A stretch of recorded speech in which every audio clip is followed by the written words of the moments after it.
एक नौजवान युवक अपनी हथेली जोत के ऊपर रखे खड़ा हुआ था। उसके हाथ में बहुत ही पीड़ा हो रही थी, लेकिन फिर भी वह अपनी हथेली हटा नहीं रहा था। वह अपनी संकल्प शक्ति मजबूत करना चाहता था। जब भी वो कोई संकल्प लेता था तो कुछ ही समय बाद उसका संकल्प टूट जाता था, जिससे उसके मन को बहुत पीड़ा होती थी। आज उसने यह निश्चय कर लिया था कि चाहे कुछ भी हो जाए, इस बार जो वह संकल्प लेगा उसे किसी भी कीमत पर पूरा करके ही दम लेगा। और इसलिए उसने अपने संकल्प को मजबूत करने के लिए अपनी हथेली उस जोत के ऊपर रख दी थी। उस नौजवान युवक के हथेली का मांस फटने लगा, लेकिन फिर भी वह हथेली उस जोत से हटा नहीं रहा। पीड़ा की स्थिति में भी बार बार वह अपने संकल्प को दोहरा रहा था, ताकि उसका संकल्प उसके अंतर मन तक उतर सके। तभी उस नौजवान युवक का गुरु वहां पर पहुंचा। उसने जब यह दृश्य देखा तो उसने जल्दी से अपने शिष्य का हाथ वहां से हटा दिया और उसे डांटते हुए समझाया कि तुम यह क्या पागलपन कर रहे हो, इससे तुम्हें क्या हासिल होगा। अपने साथ हिंसा करके तुम अपने संकल्प को कैसे मजबूत कर सकते हो, यह तो तुम्हारा पागलपन है। गुरु ने उसे समझाते हुए कहा कि याद रखना, संकल्प वही मजबूत हो सकता है जो बिना किसी हिंसा के लिया गया, बिना किसी दबाव के लिया गया, जिसमें शुद्ध रूप से अहिंसा भरी हो। ऐसा संकल्प ही तुम्हारे मन में लंबे समय तक टिका रह सकता है, वरना तो हिंसा करके तुम अपना ही नुकसान करोगे। उस नौजवान युवक ने झल्लाकर उत्तर दिया कि गुरुदेव, फिर मैं क्या करूं, मेरे समझ में नहीं आता कि मैं किस तरह किसी काम में अपना पूरा चित्त लगाऊं। किसी काम के शुरुआत में तो मेरे अंदर बहुत ही जोश होता है, उत्साह होता है, लेकिन कुछ ही समय बाद मेरी एकाग्रता खत्म हो जाती है। मुझे समझ में नहीं आता कि मैं लंबे समय तक अपनी लक्ष्य पर एकाग्र क्यों नहीं कर पाता। ऐसी क्या कमी है मेरे अंदर और उस कमी को मैं किस तरह पूरा कर सकता। मैं परेशान हो गया हूँ, यह समझ में नहीं आ रहा है। कभी कभी तो मैं अपने आप को ही हानि पहुंचाने लगता हूँ। मैं खुद से नाराज हो जाता हूँ, गुस्सा हो जाता हूँ, झल्ला जाता हूँ। मेरा दिमाग काम करना छोड़ देता है। ऐसी स्थिति में मैं क्या करूं? मेरे सारे मित्र कामयाब हो चुके हैं। मेरे घर वाले मुझे रोज ताने देते रहते, वह कहते रहते हैं कि तू नाकामयाब है, कोई भी काम नहीं कर पाएगा। और अब तो मुझे भी लगने लगा है कि शायद वह सही कहते हैं। शायद मैं अपने जीवन में कभी कामयाब नहीं हो पाऊंगा। अगर मैं अपने चित्त को एकाग्र करना नहीं सीख पाया तो मैं शायद वहीं मर जाऊंगा, आधा अधूरा, बिना अपने लक्ष्य को प्राप्त किए हुए। मेरा जीवन यूं ही समाप्त हो जाएगा। क्या यह समस्या का आपके पास कोई समाधान है? क्या कोई तरीका बता सकते हैं जिससे मैं इस समस्या से बाहर आ सकूं? गुरु ने उस नौजवान युवक के कंधे को सहलाते हुए उत्तर दिया कि जो अपने मन को समझ लेता है, अपने दिमाग को एकाग्र करना सीख जाता है, वही असल जीवन में बुद्ध कहलाने योग्य होता है। गुरु ने अपनी बात आगे बढ़ाते हुए कहा कि मैं तुम्हें आज बुद्ध के जीवन की वह 10 सीख देना चाहता हूँ, जिससे कोई भी इंसान अपने मन को एकाग्र करना बहुत आसानी से सीख सकता है। यह बात तो सच है कि मन को एकाग्र करना कोई आसान काम नहीं है। इसके लिए बहुत कड़े अभ्यास की जरूरत होती है, लेकिन सिर्फ कड़े अभ्यास से यह मुमकिन हो जाए ऐसा भी जरूरी नहीं हो। इसके लिए कुछ नियम होते हैं, पर तुम उन नियमों का पालन नहीं करोगे तो तुम कितना भी कड़ा अभ्यास कर लो, तुम अपने मन को एकाग्र करना नहीं सीख पाओगे। इसलिए अपने मन को एकाग्र करने के लिए ध्यान जरूरी है, उतना ही यह नियम भी जरूरी है। इसलिए इन नियमों को बड़े ध्यान से सुनना।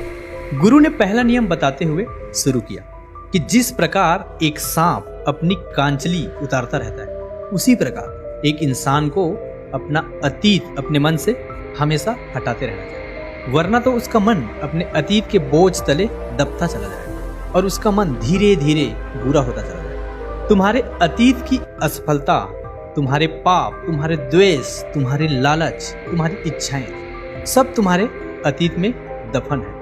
यानी कि अतीत तुम्हारे मन में दफन होता है। इसलिए उस अतीत को अपने मन से निकाल फेंको, उस सांप की तरह, जिस तरह वह कांचली अपने शरीर से उतारते रहता है। दूसरा नियम जो गुरु ने बताया वह कुछ इस प्रकार था कि तुम्हारी शरीर ही तुम्हारी सबसे बड़ी संपत्ति होती है।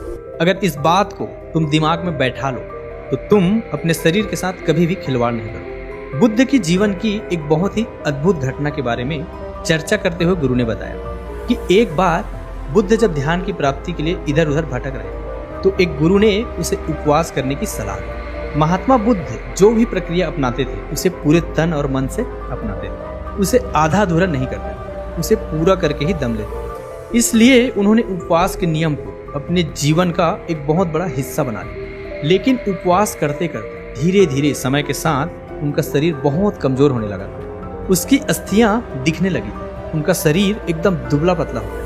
एक दिन जब बुद्ध नदी पर नहाने गए तब नहाते नहाते अचानक वह वहीं पर बेहोश हुए। जब बुद्ध वहां पर बेहोश हुए तब वहां पर एक स्त्री नदी पर पानी भरने के लिए पहुंच गई। जब उन्होंने बुद्ध को बेहोश होते हुए देखा तो उन्होंने उसे नदी किनारे लाया। उन्हें होश में लाते हुए उन्होंने समझाना शुरू किया कि जब आप शुरुआत में यहाँ पर आए थे तो आपके चेहरे पर एक तेज था, एक गरिमा थी, एक राजकुमार जैसा चेहरा था आपका। लेकिन आप कौन सी तपस्या कर रहे हैं जिससे आप इतने कमजोर हो गए हैं? आपका शरीर इतना दुबला पतला हो गया, आपके चेहरे पर कोई भी तेज नहीं रहा। आखिर ऐसी खोज का आप करेंगे ही क्या? अगर आपका शरीर ही जिंदा नहीं रहेगा, यह शरीर ही तो है जो आपको आपकी शक्ति का अनुभूति कराएगा, लेकिन आप तो इसी को ही खत्म करने पर तुले हुए हो। यह कैसी बुद्धिमानी है? यह कैसी तपस्या है? माफ कीजिएगा, मुझे कुछ समझ में नहीं आया। जब बुद्ध ने उस स्त्री की बात सुनी तो तत्काल उसके मन के सारे संशय दूर हो गए और बुद्ध ने निश्चय कर लिया कि वह सत्य की प्राप्ति के लिए अपने शरीर के साथ कभी भी हिंसा नहीं करेगा। जी हाँ, ठीक सुना आपने, हिंसा।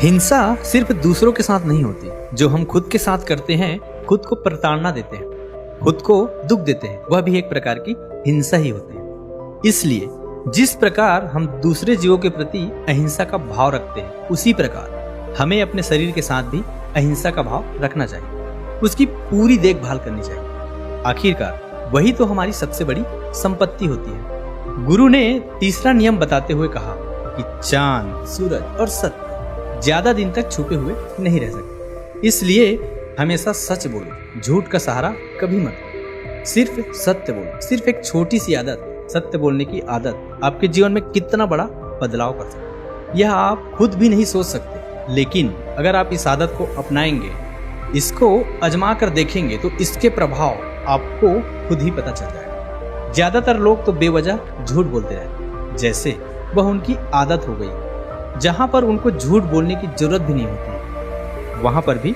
झूठ बोलते रहते।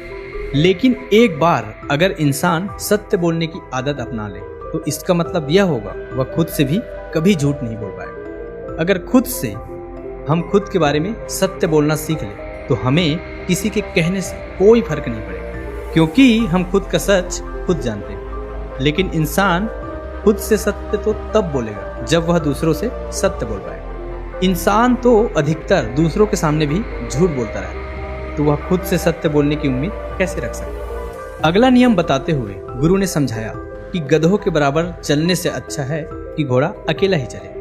अगर तुम्हें अपनी आध्यात्मिक उन्नति के लिए कोई साथी नहीं मिल रहा, कोई संगत नहीं मिल रही, तो तुम अकेले रहना सीखो। बेवकूफ के संगत में मत पड़ जाना, वरना निश्चित ही तुम खुद ही की हानि करवाओ। तुम्हारे बेचारेपन का लोग फायदा उठाएंगे, तुम्हें धोखा देंगे, जिससे तुम्हारे अंतर्मन को पीड़ा पहुंचेगी, जिससे तुम्हारा अंतर्मन किसी पर विश्वास नहीं कर पाएगा। जब तुम्हारा अंतर्मन किसी पर विश्वास नहीं कर पाएगा तो तुम खुद पर कैसे विश्वास करते? और इन सब का कारण होता है बेवकूफ की संगत, धोखेबाजों की संगत, चालबाजों की संगत। और तुम इस संगत में बार बार पड़ते हो, बार बार धोखे खाते हो और बार बार वहीं पर पहुंच जाते हो। कब तुम्हें अक्ल लगेगी? कब तुम अपने बारे में सोचना शुरू करोगे? इससे अच्छा तुम अकेले रहो, अकेले रहने की आदत पालो, अकेले रहकर अपनी ताकत को पहचानो, क्योंकि यहाँ पर कोई अपना नहीं। अगला नियम बताते हुए गुरु ने समझाया कि जो तुम्हारे पास पहले से मौजूद है उसकी कद्र करना सीखो। इंसान हमेशा ज्यादा की ख्वाहिश रखता है और उस ख्वाहिश में, उस उम्मीद में, महत्वाकांक्षा में वह यह भूल जाता है कि उसके पास पहले से क्या मौजूद है। उसकी वह कभी कद्र नहीं करता। चाहे इसमें आप हुनर ले लें, चाहे अपने किसी इंसान के साथ अपने संबंध ले लें। हुनर के मामले में बात करें तो आपके पास कोई हुनर मौजूद है, आपको भी पता है, लेकिन आप दूसरे से प्रभावित होकर उस जैसा कोई हुनर सीखने की महत्वाकांक्षी पा लेते और अपने आप को पीड़ा पहुंचाते रहे। आप अपने हुनर की खुद कद्र नहीं कर रहे तो दूसरे कैसे कद्र करेंगे? और उसी प्रकार जो इंसान आपके पास मौजूद है, आपके लिए संवेदनाएं रखता है, आपके परिवार का हिस्सा है, आप उसी का कद्र नहीं कर रहे, उसी को समय नहीं दे रहे हैं और उनके पीछे भाग रहे हैं जो आपको समय ही नहीं देना चाहते, जो आपके अपने है ही नहीं। तो ऐसे लोगों से आप क्या उम्मीद रख सकते हैं? अगर आप जो आपके पास है उसकी कद्र नहीं करोगे तो आप अपने लिए ही गड्ढा खोद लेंगे और आप उस गड्ढे में खुद ही गिरेंगे और बाद में पछताएंगे, रोएंगे। लेकिन उस वक्त आपके आंसू पोंछने के लिए कोई भी आपके पास मौजूद नहीं रहेगा, क्योंकि जब समय था तब आपने उसकी कद्र नहीं की और अब वह आपकी कद्र क्यों करे?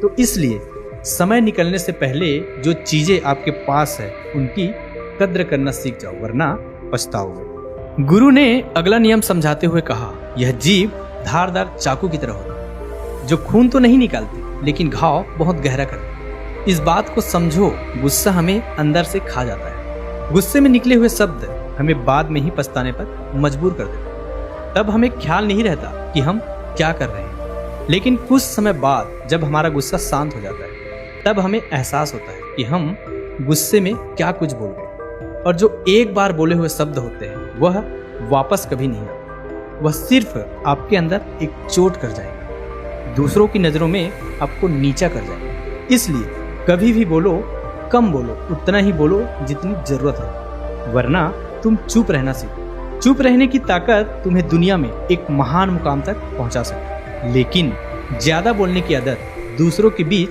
तुम्हारी इज्जत को बिल्कुल खत्म कर सकती। कोई तुम्हारी बात पर ध्यान नहीं देगा अगर तुम बेवजह बोलते ही चले जाते। आखिरकार गुरु ने अपना आखिरी नियम बताते हुए उत्तर दिया कि दिमाग ही सब कुछ होता है, जो तुम सोचते हो वही बन जाते हो। इसलिए हमेशा अपने बारे में सकारात्मक सोचो। गुरु ने बताया कि विचार तरंगों की भांति होती है। तरंगे दो प्रकार की होती हैं, नकारात्मक और सकारात्मक। जिस प्रकार के विचार हमारे अंदर उठते हैं उसी प्रकार की तरंगे हमारे इर्द गिर्द पैदा हो जाती हैं। इसलिए अपने आसपास सिर्फ सकारात्मक तरंगों को ही बढ़ावा दें। नकारात्मक तरंगे आपको पीछे की ओर लेकर जाएंगे। गुरु ने बताया कि हो सकता है कि समझने में तुम्हें यह आदतें बहुत ज्यादा लगे, तुम्हें लगेगा कि कितना कठिन काम, लेकिन ध्यान से सुनो, कोई कठिन काम नहीं है, बस चंद आदतें तुम्हारे जीवन को बदल कर रख देंगी। सबसे पहली आदत, जिस प्रकार सांप अपनी कांचली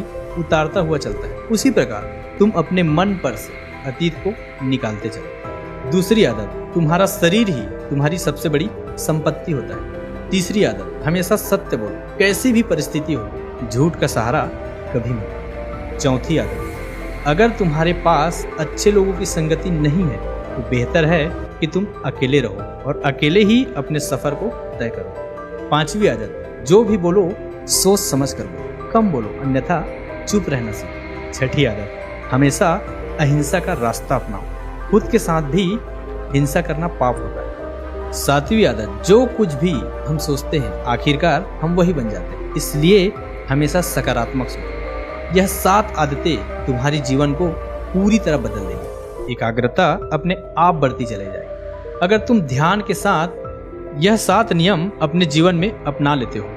यह 7 बातें समझने के बाद उस नौजवान युवक ने अपने गुरु के पैर छुए और उन्होंने धन्यवाद करते हुए कहा कि भले ही देरी से, लेकिन कम से कम मुझे जीवन के बारे में इतनी अच्छे से अच्छे सीख तो मिली। आगे यह सीख और आदतें मैं अपने जीवन में जरूर अपनाऊंगा। इसी के साथ गुरु ने उस शिष्य को आशीर्वाद दिया और वहां से प्रस्थान कर गए। दोस्तों, कैसी लगी यह कहानी आपको कमेंट सेक्शन में जरूर बताना, और अगर अच्छी लगी हो तो इस चैनल को सब्सक्राइब करके नोटिफिकेशन बेल को जरूर ऑन कर देना, ताकि कोई भी ऐसी ज्ञानवर्धक कहानी जब हमारे चैनल पर पोस्ट हो तो आपको तुरंत नोटिफिकेशन पहुंच जाए। तो मिलते हैं किसी अगली कहानी में, तब तक के लिए अपना ख्याल रखिएगा। जय हिंद, जय भारत।